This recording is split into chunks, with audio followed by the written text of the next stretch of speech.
AMG Hobby Talk number 25 podcast. We're back here again with Steve, collector of scalps, collector of the people. Steve, how are you? I'm a little tired this morning. I stayed up and watched the Iowa women uh, defeat LSU last night. I must say, yes, Caitlin Clark was incredible, but her teammates around her played fantastic as well. So I actually really enjoyed it.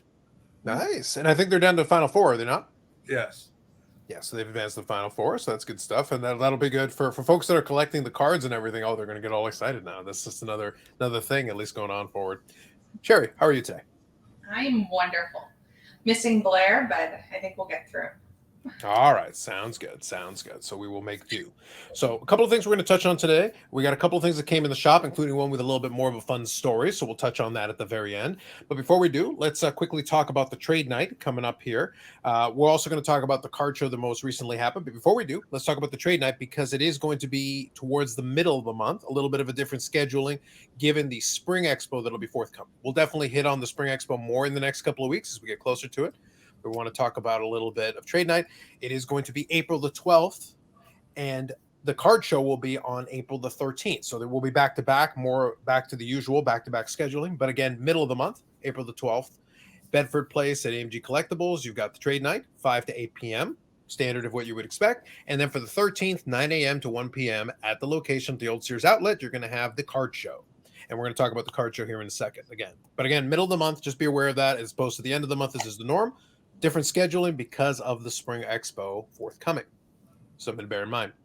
So before I get into it, I'm going to pull up some stuff here. Do either one of you, were either you present or have anything to speak of as far as the card show? Yeah, the card show was great. It was really busy the whole time. Being Easter weekend, I figured it would be busy, but not as busy as it was. So I was pleasantly surprised. It seemed like everybody had a really great time. Excellent, excellent. And I'll ask the same question that I usually ask. Anything unusual or different, or kind of just what you would expect other than obviously the weekend that it was? Yeah, no, nothing really different. Same old same, but lots of great finds. I picked up a couple more Mew and Mewtwo cards for my collection, so that's always good. Yeah, Nice. something unusual. Something unusual. The weather cooperated, so Yeah. it's actually we've had a rough 3 or 4 weeks of just rain followed by rain. So, the move in went smoothly because there was no rain. Mm-hmm. There you go. Fair enough. All right. Seems good. So I wanted to make sure we touched on that. So this past episode, we did get a comment on there. So again, if any of you have comments or thoughts, feel free to throw them in on the episodes. We appreciate the engagement. So Sean here, who has been a commenter the last couple of weeks, included in here. So love having Brad on the show. Great guest appearance. There you go. We'll pass it along to Brad. Now, let's ask him a question regarding PSA grading. So we'll pass along the question. Has it ever been discussed at PSA whether more grading info might be added to each graded card? So this could be maybe a report card or one of those things. Something that helps to describe the grade the card was giving. You get a PSA 8. It would be nice to know why. I know that has been pitched. I don't know if there's been any recent changes as pertaining to that, but it's definitely been pitched a number of different times. And now that they have done much better with the app and everything, we've got a spot to put that data. If they really wanted to include some grader's notes is the other way of phrasing it as well. Grader's notes. If they wanted to include something like that, it would be something that would at least be possible, given that the app and the QR code and everything can post information straight up with the images as well. But it's definitely been pitched to them a number of different times. But we'll pass it along to Brad, and he can let us know if anything changes down the road. I don't know if there are any immediate plans, though. I don't think there's been, but it'd be nice, especially with some of the cards. It'd be nice to know a little bit of detail on it, but nothing imminent. Let's put it that way. Yeah. So thank you for the comment, Sean. Appreciate that. And for everybody else, feel free to throw comments in there, and we do appreciate the engagement. And we did already mentioned last episode, we cleared 250 subscribers. We've now cleared 260. We're chipping our way to 300 now. We got to work to our next tier, our next level. So we'll definitely keep working towards that. All right. So let's talk about, so we talked about the card show a little bit. We talked about the upcoming schedule for this past week here. So what I'm going to do is I'm going to talk about a couple of items that came in the shop. We're going to go through those briefly. And then we're also going to then talk a little bit more about some 50s baseball, if you're so inclined. But let's show a couple of cards here, and then we'll get into that other piece as well. And the 50s baseball has a little bit of a fun story, so we'll definitely enjoy doing that. So let's go through a couple of cards here. So first one is going to be 2023 Prestige, Jalen Hurts Gold Extra Points Premium Signature in a PSA 10. Jalen Hurts card there. It's got some good shine to it as well, and I believe that is numbered to 50 is what it shows on there, so that's a pretty good one. Again, nice to have a little variety. Then we'll get into some hockey here. We got a Joe Pavelski from SP Game Used Edition, and we'll get back to SP Game Used Edition in a couple minutes here at the very end. We'll touch on it for a couple minutes. But this Joe Pavelski autograph is numbered to 5. Now, one thing I will note about these, and I don't know, I know that Upper Deck has their facilities in Italy, which changes the numbering, and they've got their facilities in North America, which changes the numbering. But I feel like this is the third different type of numbering they use, and it has become used a couple of times now. So you had the one that was similar to what was punched in before, and then you got like this black version that almost looks printed out on this little strip. I've seen it in a couple of products, so this isn't the first time, but I would just note it is legitimately the type of numbering they use on some products, but not all. I just like versions that you can actually see it. I don't know how often I just can't see what the card's numbered out of. And then, whether it's a customer that points it out or 2 weeks later, I'm like, oh, geez, this is numbered out of 5. So I actually like this because it's staring right at me. So it makes things easier for my older eyes, I should say. So you're saying that the gold on gold doesn't quite work for you here? Yeah, where is it? I still don't see it. Yeah, right about here. Yeah. So it is there, but I agree with Steve's point is that this is much clearer, so you can very clearly read it. So that is beneficial. So I agree with that part. So again, here SP Game Used, we got a Matt Boldy inked rookie sweaters. So we do have that one here. That one is numbered 24 of 25. But again, this is SP Game Used. But if you'll notice, we went back to the gold. And we put it in this dark zone here. It is there, but it is numbered to 25. But that's why I say the question that I have about it is a little bit of the inconsistency, because this is the same brand. Right. Now, I don't remember if it's the same year or a different year, but regardless, it's the same brand, and we have two different numbering setups for the same brand. It's the same year. Yeah, so there you go. So that kind of plays into my point here, but whatever. To each their own. I'm just pointing it out. So then we got a black diamond here, Jason Robertson. So this is a 1 of 1. Which is a very nice looking card. I think that's pretty nice. So was this one part of a collection or something that came in, or did somebody pull this one? Somebody pulled this one, and like I said, if I see something the store needs, I'll go after it. So was able to work a deal out for this card. Very nice. And this one has, through no fault of anybody else's, but I've got to say, we give our good friends at Upper Deck a little bit of hassling when they need it. This is a 1 of 1. I'm not a big fan of what's going on here at the top corner, and I'm not a big fan of what's going on here at the bottom corner. Guys, this is not, by the way, Black Diamond is not a cheap product. So, come on, guys, get it together. Get it together on a 1 of 1. But it's still a beautiful card. If you're a fan of 1 of 1 is a 1 of 1, it's not like you have another copy to compare it to. So, it is what it is. We got Supreme patches here for Jack Hughes. This is number 4 of 15. We do have a 3-color patch on this one. It'd be nice to have a little bit more of the other colors, but nonetheless, you do have a pretty large patch window there. So it is a nice game-used piece. We have an Ovechkin autograph here, so numbered to 50, one of the green statures. So it is on card from what I can see, so that's pretty nice. Yeah, that's a jersey number as well. Yes, that's right. Beautiful, the grade 8. And then we've got here a Bill Ranford out of 15, Supreme leg pad. So this one here is actually a very nice memorabilia piece there. You can definitely see the leather on the leg pad, so that's pretty good. Brad actually confiscated that from me. He walked in. Not that it's a super expensive card, but it's a neat card, and it caught his attention, and he literally just took it from me. So pilfered. I just kind of shrugged my shoulders and said, "Oh well." So. Nice. So then we got a William Nylander here, 3 of 4. So this is from the cup. And this is one of the laundry tags. Yes. This is a particularly legible laundry tag, though. I do enjoy that because you got the different percentages there of polyester and spandex. So you can read out there and get all the different components of it. You can actually read this one out pretty clear. All right, here we got an autograph here from Metal Universe, a Ryan O'Reilly autograph here. Green variant. I don't remember if this one, I believe these are numbered to 10, if memory serves. Yes, that is 10. Nice. Okay, good stuff. And then one more autograph here to finish things off. Mason McTavish, Skybox Premium Prospects. Again, this is one of the metal kind of subset inserts included in it. This is numbered to 10 as well. So good stuff there. So now we're going to get into a little collection here. So what I want to do is, do you want me to start with the tickets, the picture? What do you prefer, Steve? You can start with the tickets, I guess. All right, so let's start here. So we got some 1955, 1956 World Series tickets. You want to tell me a little bit about how this came into your possession? Uh, yeah, so Saturday, Sherry and I, it was a normal day at the store, and this sweet old lady came in and innocently set these on the table and told me a story of her husband's uncle was a doctor, and back in the 50s, he went to the 55 and 56 World Series, and knowing that his nephew was a huge Brooklyn Dodgers fan, sent him all the World Series tickets. So um, you never know what's going to walk in the store, and especially in Bedford, Nova Scotia, did not expect to see these on Saturday. So we're talking to the lady, and she mentioned she's from Cape Breton, and that was Sherry's cue to jump in on the conversation. And they started having a grand old talk about life in Cape Breton. And like we've discussed before, it's very important to build a rapport with customers so they feel comfortable. Um, and after Sherry talking to her, I talked to her. Um, I told her what we'd pay, and I explained to her as well, like we need to get all these authenticated, even though I know they're real. We're just going to, send them off to be authenticated. They look great in the slabs. So I explained to her the cost involved with doing all this.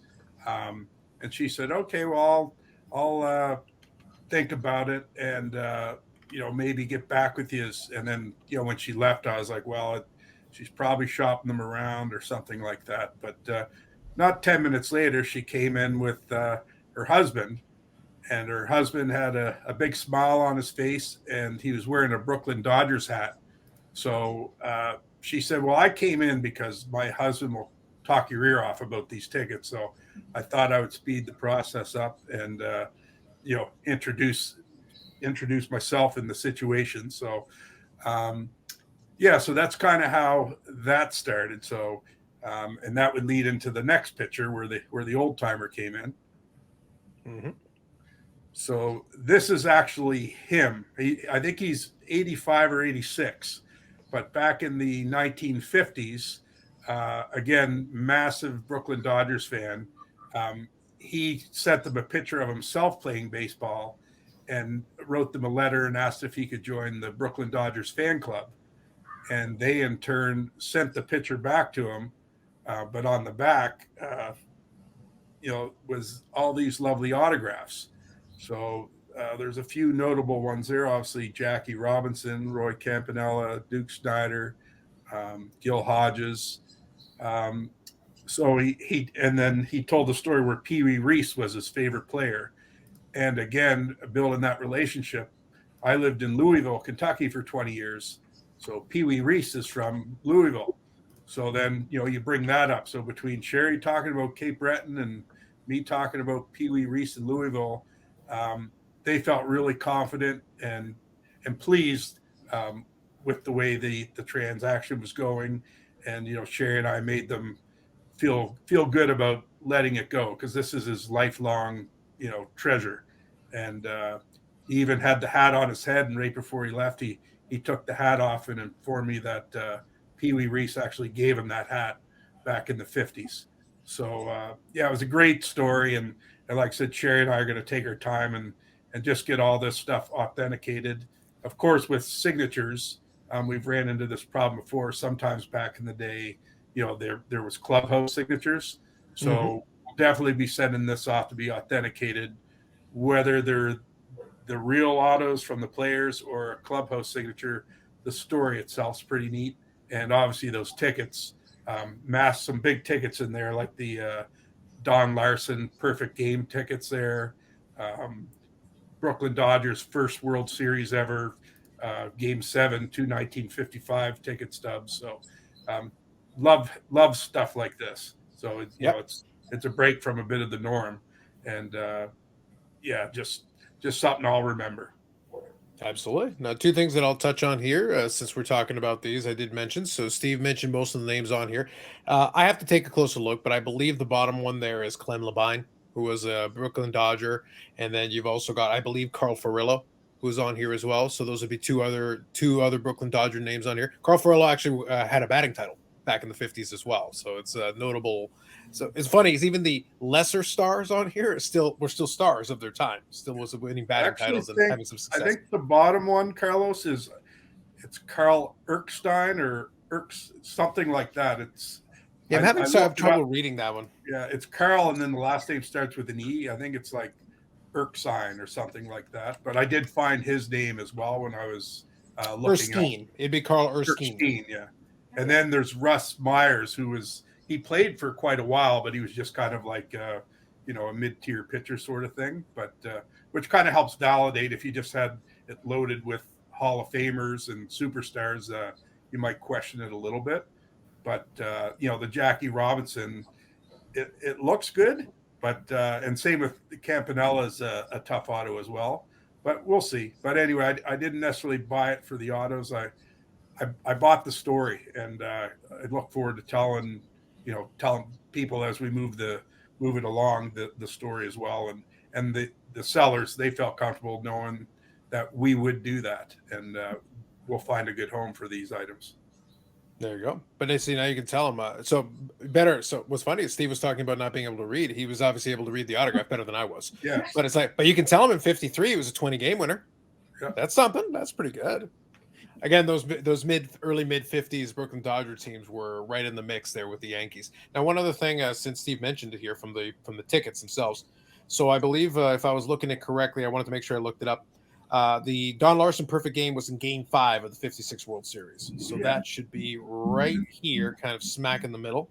There's your Game 5 56 World Series. That should be your Don Larson perfect game ticket stub.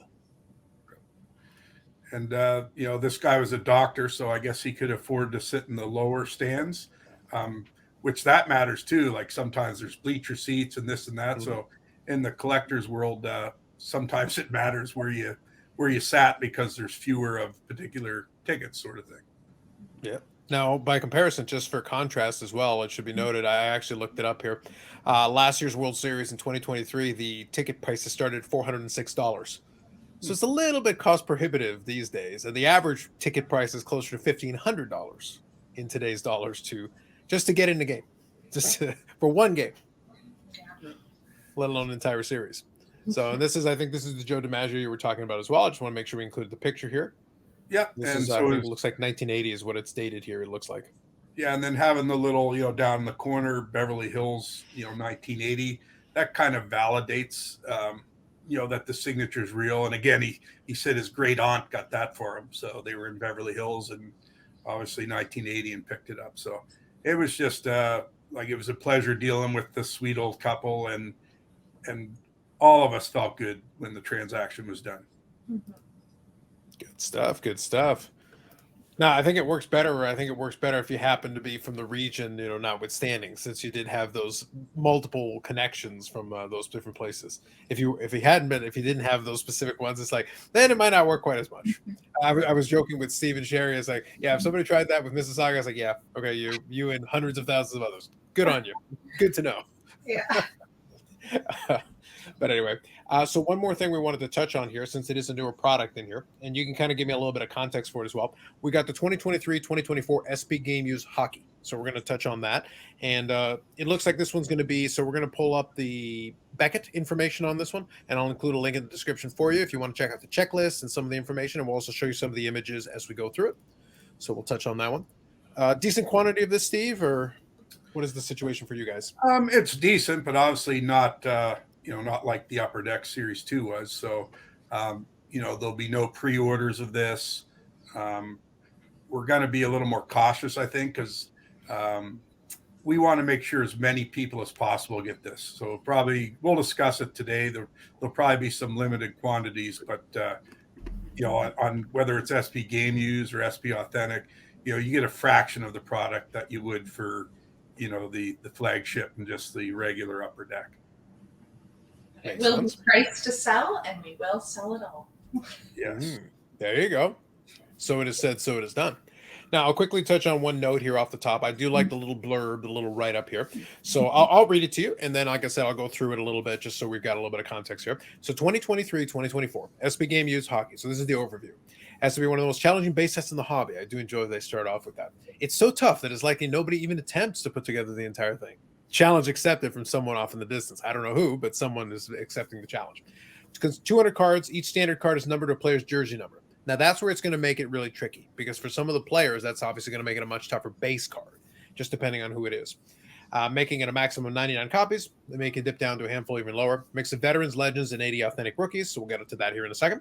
For vets and legends, parallels include the red parallel out of 299, numbered to 299. Gold parallel numbered to 199. Purple out of 5, and green 1 of 1. Now, just quick aside here.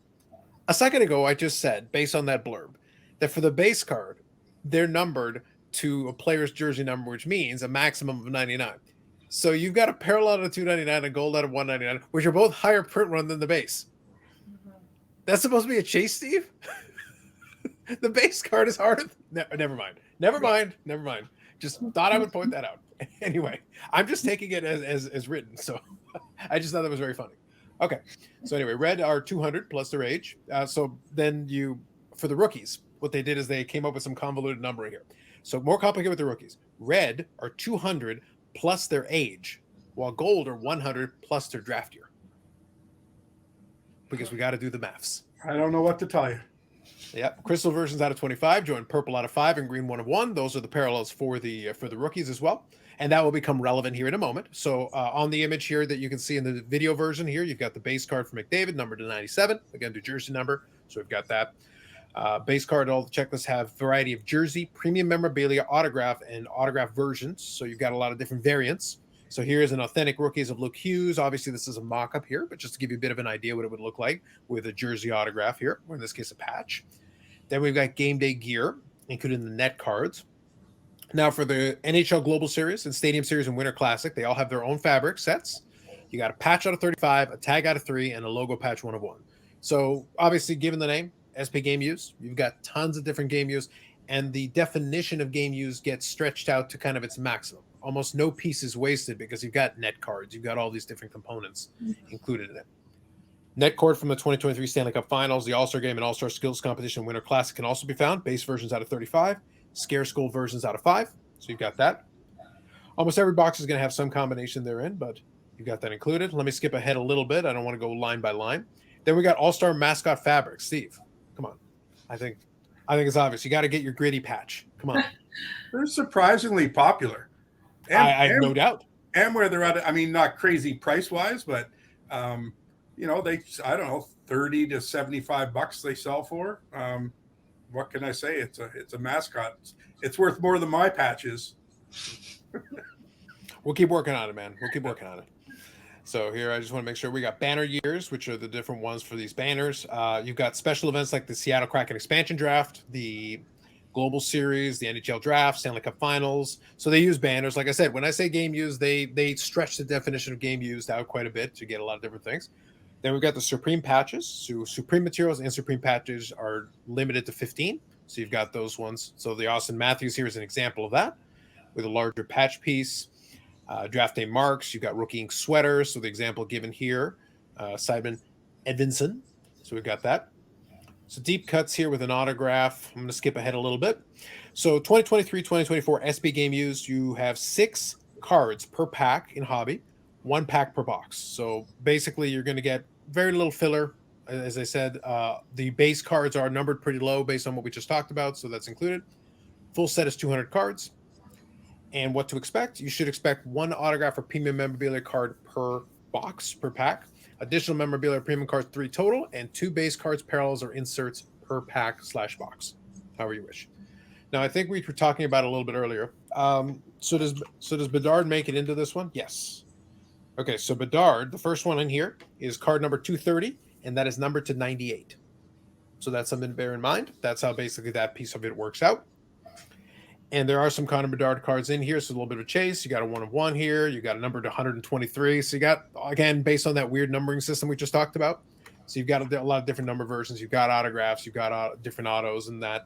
So it is a chase for you to chase after based on the different variants and everything. So based on previous years, Steve, do we expect this product we expect it to sell out? Sherry's already told us it's selling out. But do we expect it to be one of those things where you're going to have to explain it to customers a little bit? Because it is a little wonky with the different numbering systems and all kinds of things. I'll probably just tell them to watch the podcast because I don't want to explain it. It's too confusing. No, I won't even attempt to. Actually, I will direct them right to the podcast. Fortunately, most of the new products moving forward, will have a Bedard in it. So, it's good for the hobby stores and that we've battled through the last, couple of years building up for this moment. So now it's a time, we can recover, a lot of what we've gone through the last couple of years. But absolutely, I will not explain anything about this product because I can't. It's too much. Excellent. There you go. More reason to watch. Product. There's some cool stuff in there. Don't forget the mascot patches, like we brought up. And but no, I mean, fortunately, everything moving forward is going to have some guy named Connor Bedard in it. So, we're looking forward to having the product along with the future product coming, and the price point on it. I'm kind of glad we're moving away from the Series 2 craziness. This will be priced much less than what that was. So that should appeal to many collectors. There you go. I feel it was a little defeatist there, Sherry. Just not even attempt. Nope, give it right up. That's it. We're done with that one. I like that. One other thing I'll note on here. So as we said, we gave a little bit of a breakdown on it. And see, now you have a good reason to listen to the podcast because I did give you a whole breakdown on it, on a lot of the components of it. One or two that I'll point out here. It wasn't listed in the little images that we included in there, but there is a 2001 rookie retro crossover checklist. So they did go back to the well with some old designs here. So 2001. And then also there's a 2003, 2004 retro rookie debut checklist. Bedard is in both of those checklists. So he's in a variety of different inserts and subsets and things. So if you're interested in your Connor Bedard chase, there are different things that you can pull out of this product that's included in there. And it's a variety of different things. To Steve's point, though, as we saw even from the little bit we went through, there's a lot of parallel versions. There's a lot of different numbering systems. There's a lot of different components of it. So at this point, even as someone who's been around this a long time, it gets increasingly complicated, especially when you get into a product like this where they sliced it into pieces and then decided to get cute with the numbering systems like I went through with you. It's a little bit of a challenge. So I can't blame the uninitiated for finding it a little bit tricky, even if folks who have been around it a little while still find it a little bit tricky. However, I guess what it really comes down to is Steve's pitch to you is there are Bedard cards in it. Yeah. This is true, which is true. There are. So I think that's something to bear in mind. Good stuff. Okay, so one more thing then before we finish up here, and let me kind of finish on this thought here. I want to get a little bit of a question here for the two of you. I've been monitoring it a little bit, and obviously this season has been kind of interesting. The last 2 years, Connor McDavid, so we'll talk about a different Connor here, just to close things off. McDavid has had two particularly notable seasons the last 2 years. Last year was the first 150-point season in many moons as far as in the NHL. This year, he's actually still on the cusp of he's close to that scoring title again. And considering how slow a start he had, I think it was actually very impressive that he's wound up within a couple of points right now, and he's right in distance. But one of the things he's chasing this year, which has been very interesting, is the 100 assists. Now, what's fun about that one is he would only be the fourth player to get 100 assists. Gretzky had a bunch of those seasons. Lemieux had a couple of those seasons. And then Bobby Orr is the only other player who's had 100 assists. He is now at 97. So here's my question that we want. So we're going to do a little prediction time. We still got some games left to go. So number one, I'll start with you, Steve. Does he get to 100 assists? And if so, how many does he wind up with? He's at 97 right now. Well, he's got to get to the 100. I'll give Zach Hyman credit because, he's had to find someone that can put the puck in the net. And, a couple of years ago, you could find Zach Hyman's rookie card in our discount box. So great for Zach Hyman. And it's not easy to play with a player that's that skilled. Mm-hmm. So it says a lot about Zach Hyman, actually. But I don't know why I'm plugging Zach Hyman, but anyway. For the record, look, I'm going to counteract Steve a little bit. I'm going to remind you that he's got 51 goals, but he's got almost as many assists as Steve does. Yeah. And Steve's not playing. So just to be clear, like most of his points are goals, Yeah. and most of those goals are set up by Connor McDavid. Yeah, No slight on the man. He's doing his job. He's doing it well. Absolutely. But it's mostly goals, predominantly goals. So how many games are left? 6 or 7? So right now, he's played 71 games. I don't know exactly how many more Edmonton has, but he has played 71 games. So I would say, I think they've got less than 10, but they've got more than 5, somewhere in that range. So they've got enough games to be able to do it. But my question is, number one, does he get over 100? You're saying yes. My question is, what does he wind up with? He's at 97 right now. 107. And they might even give him you know what, Edmonton, give him a game or 2 off. Might as well. Oh, okay. All right. This is a guessing game anyway, so it's fun. Sherry, number one, does he get over 100? Number two, how many assists does he wind up with? Yeah, definitely going over, and I think 111. Wow. You're going on a big barrage. Yeah. Look, so this has nothing to do with what we were just talking about a second ago. I had a little bit of fun with it. I like to tease friend of my channel and everything, Eric. I always like to tease him because he always gets very defensive of 80s hockey, but I always remind him that 80s hockey was a bit of a cheat code. But one of the funny things about Gretzky in the day, obviously he has all the scoring records and all the things that, as we talked about, out of the 100 assist seasons, there are multiple of them, but most of them are Gretzky. He's got most of the 100 assist seasons. But there were instances, and there's video out there of situations where Gretzky would get phantom assists. Some secondary assists would find their way under the score sheet. But one of the most egregious, and it's out there on YouTube, you can find it. I think it was a game from 1980 in Toronto. One of the secondary assists, he wasn't even on the ice for. And he was credited with the secondary assist. So maybe McDavid needs to get some, 1980 scorekeeper to go like, hey, good job. That's why I would give Eric a hard time. I go, Eric, under 1980s rules, you could have had 50 assists a year and you weren't even playing. Like, you don't even need to be there. You're in the stands and you're getting secondary assists. It doesn't even matter at that point. Yeah, well, I guess that's one of the, McDavid's assists are legit because now with replay and stuff like that. It would be on the internet. Everybody would be like, nope, he didn't even touch that puck.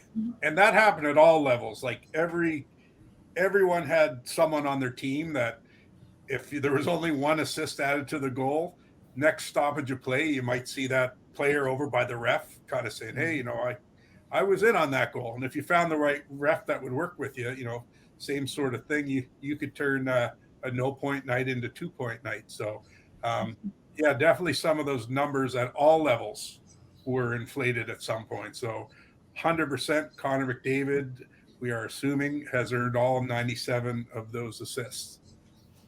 Yeah, I think that's fair. I think the video footage will back it up. And it's fun to give him a hard time about it because it's like, in reality, he could have had 200 phantom assists and he'd still be far ahead of everybody else points wise. But it doesn't matter. It's like, well, why did you need phantom assists then?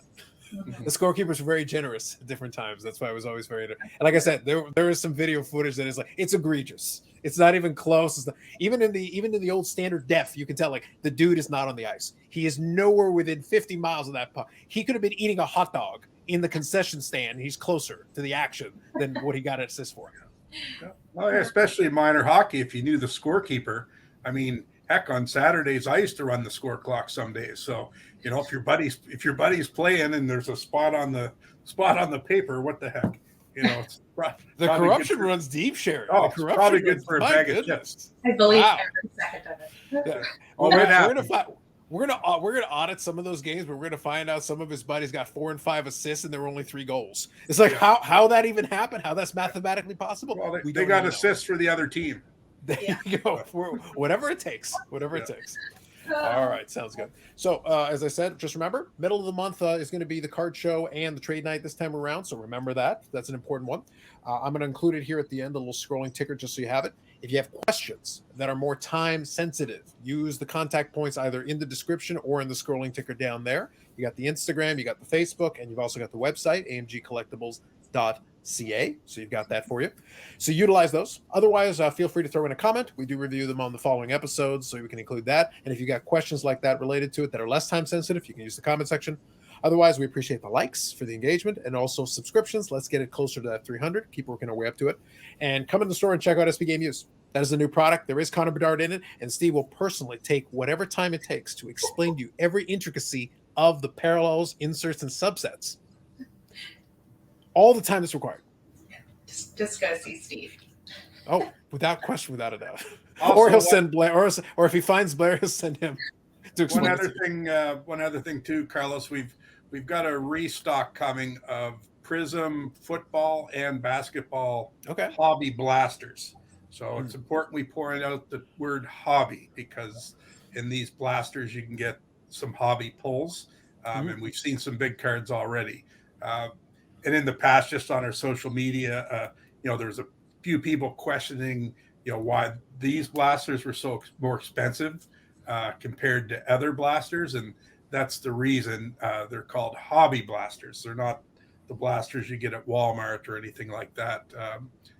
There's some big cards in there. So, and the proof is in the pudding. We have seen some big cards pulled, and again, those keyboard warriors that were chirping missed out on the ability to buy these blasters, which we sold out of immediately. So we were fortunate enough to get some more in, and they'll also arrive tomorrow at the same price as well.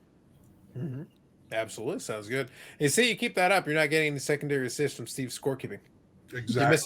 You're missing out. Oh, Sherry, one more thing, since I just remembered here at the very end. You want to mention anything about the prep service, for the grading? So we call it Rod's Prep and Review Services. That's been going great. We're getting lots of mail and submissions too, so you can stop by the store and drop your cards off. We have a sheet there that you can fill out. Rod will give them a bit of a review for you, and it'll give you an idea of what kind of condition your cards are in. So definitely stop by or send us an email, and we'll get the info to you. It's also available on the website as well. Perfect. Yeah, we wanted to make sure we included that as well. So that covers everything. We got thank you to Sherry. Thank you to Steve, Collector the Scalps, Collector the People, for another episode. So that was episode 25. We will catch you in the next one.